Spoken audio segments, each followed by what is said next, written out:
शमपुर में नमस्कार। ई रवीना खातून जे कह रहा है ई की छिए, देश के प्रधानमंत्री ई सजाय दे वाला ई कह जे अपना आप के हम आतंक कर देवे, ई कर देवे, ऊ कर देवे कह का एकरेटा पावर होते छे। और ई सबके जे बवासीर जे कह जे एकरा बवासीर अबरिये जब उखाड़े नहीं दिलिए तो फिर कहते कि बवासीर ककरा कहे छे कह के लियो। अस्सलामु अलैकुम वरहमतुल्लाहि वबरकातहू। नमस्कार सब जनालाई। म यो भिडियो मार्फत सबै जनालाई भन्न चाहे, मेरो भिडियो जति जनाले पनि नराम्रो तरिकाले गाली गरेर रोस्ट गरेको छ सबै आइडी लिँदै म साइबर ब्युरोमा र नक्सल आइजिपी कार्यालयमा बुझाउँदै गएको छु। मैले केही नराम्रो बोलेको छैन, मैले आफ्नो भिडियो पनि दिएको छु र हाम्रो नेपाल देशभित्रको कुरा गर्दैछु म।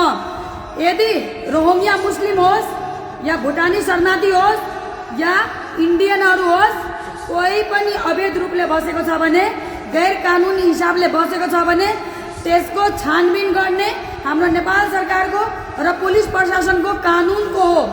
यो होइन कि जो पाए त्यही आएर टोलमा पस्ने जाने र एउटा मुस्लिमै हुनुको कारणले ह्यारेसमेन्ट गर्ने, यो एक किसिमको अपराध हो।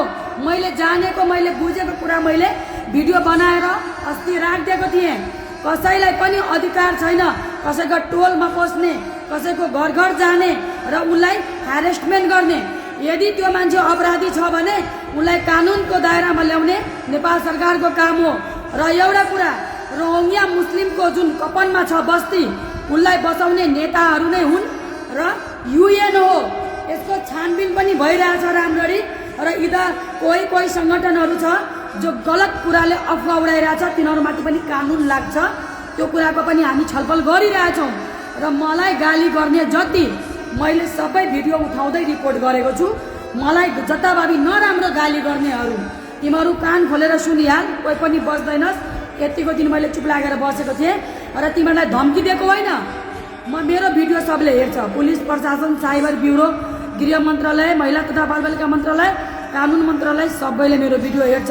तिमीहरूलाई कुनै पनि अधिकार छैन मलाई गाली गर्ने। र मैले सहीको आवाज उठाएको छु। तिमीहरूलाई कसले अधिकार दियो त्यो लिखितम मलाई देखाऊ र मुखितम पनि तिमीहरूले मलाई देखाऊ।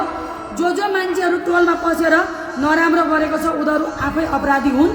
तिमीहरूलाई कुनै पनि अधिकार छैन कसैलाई ह्यारेसमेन्ट गर्ने, गाली गलौज गर्ने, नराम्रो बोल्ने। यो नेपाल सरकारको काम हो।